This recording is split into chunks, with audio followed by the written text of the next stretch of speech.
Hebreus capítulo 9, abre aí a palavra do Senhor e vamos ler com a gente. A primeira aliança tinha leis sobre adoração e tinha também um santuário construído. Só um pouquinho. Pode colocar na NVI, pastor, só para a gente poder sincronizar aqui nas versões, né? Senão eu tocar em NVI, ela está caindo em Isso. TLH. Vamos lá. Então vamos lá. Ora, a primeira aliança tinha regras para adoração e também um santuário terreno.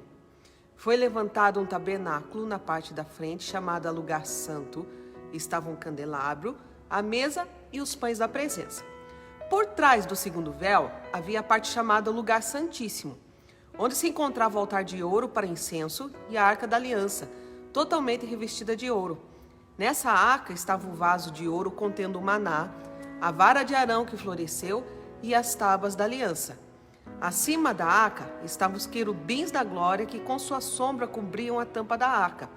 A respeito dessas coisas, não cabe agora falar detalhadamente.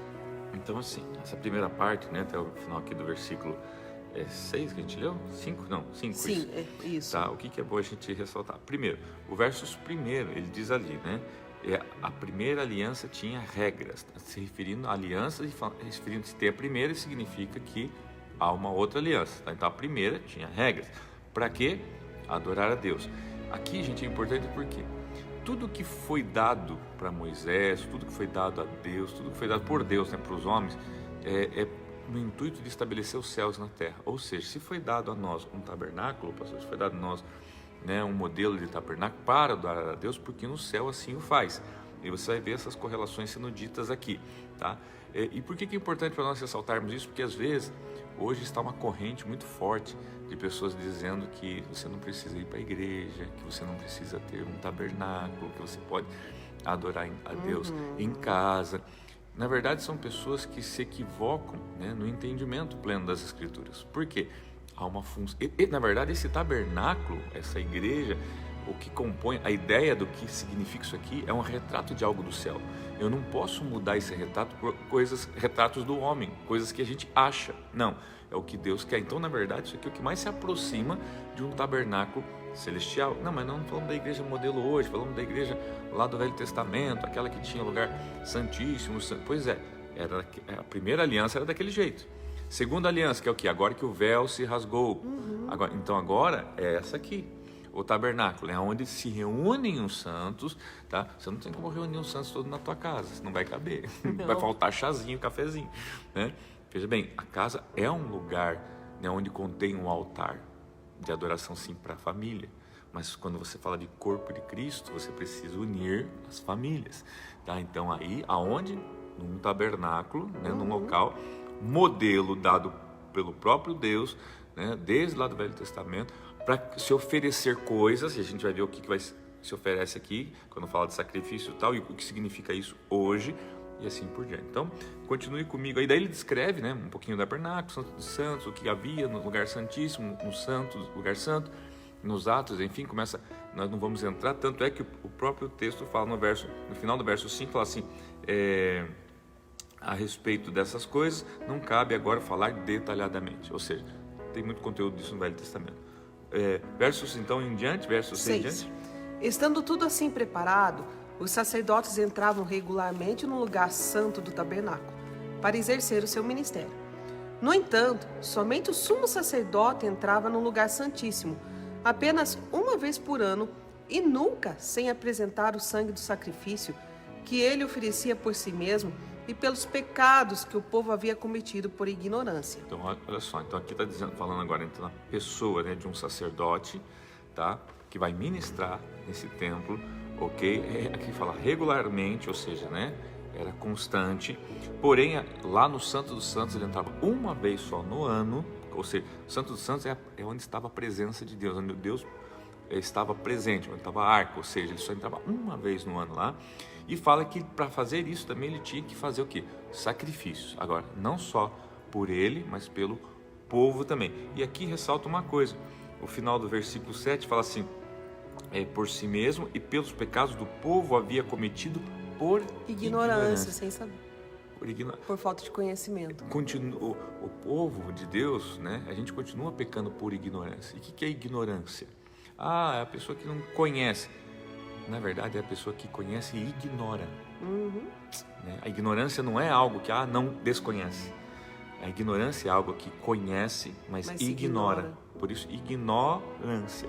Entendeu? Então, ou seja, eu sei o que é, mas eu decido.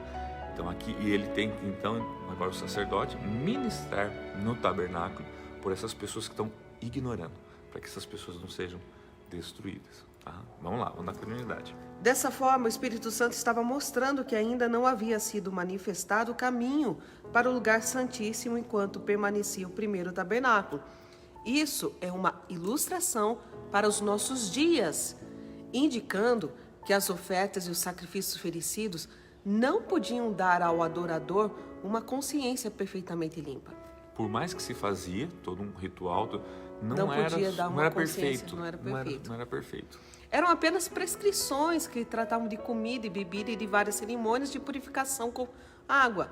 Essas ordenanças exteriores foram impostas até o tempo da nova ordem. E agora vai começar a falar nova ordem, nova aliança, tudo a mesma coisa, ok? E você vai ver que começa justamente com Cristo sendo o sacerdote. Então, quando Cristo veio como sacerdote, como sumo sacerdote dos benefícios agora presentes, ele adentrou o maior e mais perfeito tabernáculo, não feito pelo homem, isto é, não pertencente a esta criação. Aqui, só para você entender certo, não é assim que, tá vendo? Ele não está vinculado a uma igreja local. Esse assim, não feito por homem, é o seguinte, porque ele entrou no tabernáculo celestial. Por causa da morte dele, hoje ele continua lá, ministrando, no tabernáculo celestial, ele está no céu.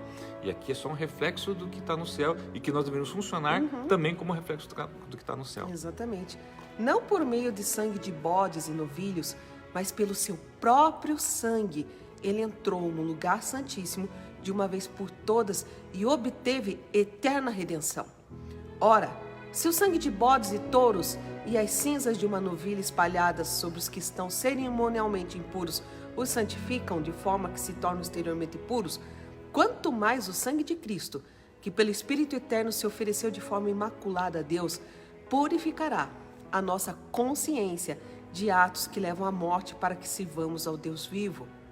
Por essa razão, Cristo é o mediador de uma nova aliança para que os que são chamados recebam a promessa da herança eterna, visto que ele morreu como resgate pelas transgressões cometidas sobre a primeira aliança. Deixa eu só ressaltar em versos 15, então, porque aqui é o resumo dessa segunda parte que a gente iniciou a partir do 11. Claro, por esta razão, Cristo é o mediador do quê? De uma nova aliança. Isso é importante deixar claro, há uma nova aliança. Por isso nós não podemos viver a velha aliança, temos que viver a nova aliança, tá?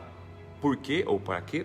Né? Porque os que são chamados recebam o quê? A promessa da herança eterna, tá? Então daí começa, visto que ele morreu como um resgate pela transgressão, explicando, né, agora dessa nova aliança. Daí diz assim, no caso de um testamento, é necessário que se comprove a morte daquele que o fez, pois um testamento só é validado no caso de morte, uma vez que nunca vigora enquanto está vivo quem o fez, não é verdade? Por isso, nem a primeira aliança foi sancionada sem sangue. Quando Moisés terminou de proclamar todos os mandamentos da lei a todo o povo, levou sangue de novilhos e de bodes, e também água, lã vermelha e ramos de sopo, e aspergiu o próprio livro e todo o povo, dizendo: este é o sangue da aliança que Deus ordenou que vocês obedeçam. Da mesma forma, aspergiu com sangue o tabernáculo e todos os utensílios das suas cerimônias. De fato, segundo a lei, quase todas as coisas são purificadas com sangue, e sem derramamento de sangue não há perdão. Aqui está demonstrando a função do sangue, que é purificar. Purificar, trazer perdão. Trazer perdão, né? O sangue de Cristo. Moisés, quando matava os animais para que pudesse haver purificação, inclusive colocando uma gotinha daquele sangue nos utensílios, nos móveis para purificar. E se a gente for lá, mas é coisa da lei e tal, mas se a gente for um pouquinho mais para trás, lá em Adão, quando Adão pecou a primeira vez, tá? Aonde a gente vê ali sangue para trazer uma purificação, né, para ele. Quando ele mata o primeiro animalzinho, para fazer as vestes dele. Então você veja, ele precisa derramar sangue para cobrir a vergonha, a nudez deles, né? Então você vê que essa questão aqui é um princípio que está desde lá do início. Na verdade, isso são princípios eternos, não é coisa que foi inventada no meio do caminho para remendar, não. Sempre existiu. O sangue, a função, sangue é vida. A função dele sempre foi, né, trazer ele nos purificação. Ele nos purifica. Por isso o sangue de Jesus nos purifica de todo pecado. Portanto, Era necessário que as cópias das coisas que estão nos céus fossem purificadas com esses sacrifícios, mas as próprias coisas celestiais com sacrifícios superiores. Pois Cristo não entrou em santuário feito por homens, uma simples representação do verdadeiro. Ele entrou nos céus para agora se apresentar diante de Deus em nosso favor. Não, porém, para se oferecer repetidas vezes, à semelhança do sumo sacerdote que entra no lugar santíssimo todos os anos com sangue alheio. Se assim fosse, Cristo precisaria sofrer muitas vezes desde o começo do mundo. Mas agora ele apareceu uma vez por todas no fim dos tempos para aniquilar o pecado mediante o sacrifício de si mesmo. Da mesma forma, como o homem está destinado a morrer uma só vez e depois disso enfrentar o juízo, assim também Cristo foi oferecido em sacrifício uma única vez para tirar os pecados de muitos e aparecerá a segunda vez não para tirar o pecado, mas para trazer a salvação aos que o aguardam. Isso, então assim, eu chamo a atenção do verso 23. Senão Jesus ia ter que estar morrendo até hoje, né? Até hoje. Eu quero chamar a atenção ao verso 23 que a gente leu, porque ali fala assim, portanto, era necessário que as cópias das coisas que estão no céu. Isso traz o quê? Que tudo que a gente faz aqui deveria ser uma cópia das coisas que estão no céu.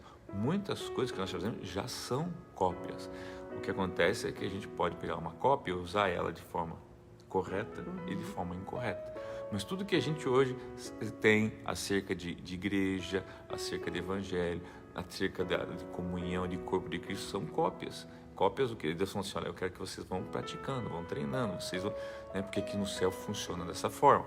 Tá? Então a gente não pode mudar, né, como é feito no céu. Né? Às vezes a gente quer mudar aqui na terra, esquecendo que aquilo que está sendo feito aqui na terra é cópia do que está sendo feito no céu. Então eu não posso mudar aqui esperando que vai mudar no céu. Não, ao contrário. Se mudar no céu, eu mudo aqui, mas não mudar aqui para mudar no céu.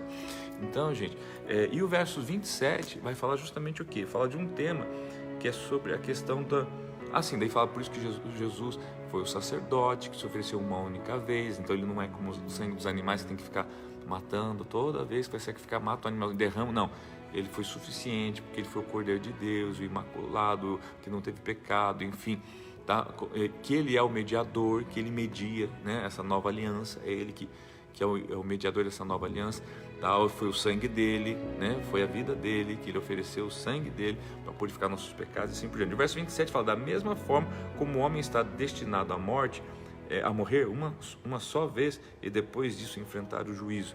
Aqui, gente, para ficar claro que assim, não existe reencarnação, não existe, né? É uma só vez. Jesus morreu, ressuscitou, não vai morrer de novo, não tem. A pessoa morreu, será que ela vai voltar de novo, ter uma nova chance? Não. A Bíblia é muito clara, né? Está destinado, né? Ao homem está destinado a morrer uma só vez. É a palavra de Deus que está dizendo. Então não adianta a gente querer inventar. Lembre que isso aqui é cópia das coisas que estão no céu. Então não adianta a gente querer mudar isso. O 28 fala, né? Assim também Cristo foi oferecido em sacrifício, uma única vez para tirar os pecados. A gente comentou isso já, né? Aparecerá a segunda vez, não para tirar o pecado, mas para trazer salvação aos que o aguardam. Queridos, então, é muito importante a gente entender o livro de Hebreus, tá? Como um espelho, um retrato das coisas do céu sendo aplicado na terra e entender os porquês. Porquê do sangue, porquê que Jesus teve que ser o mediador da nova aliança, já existia uma antes, feita de regras, mas que não é que não deu certo, não foi completa. Então ele precisou vir para ser o sacrifício perfeito. Isso, perfeito. Tá bom? E é isso, gente. Que Deus abençoe todos vocês. Uma quarta-feira abençoada. Hoje nós nos encontramos às 14h30, né? Aqui na igreja, temos culto presencial. E à noite, às 22h, tá bom? Um beijo grande no teu coração.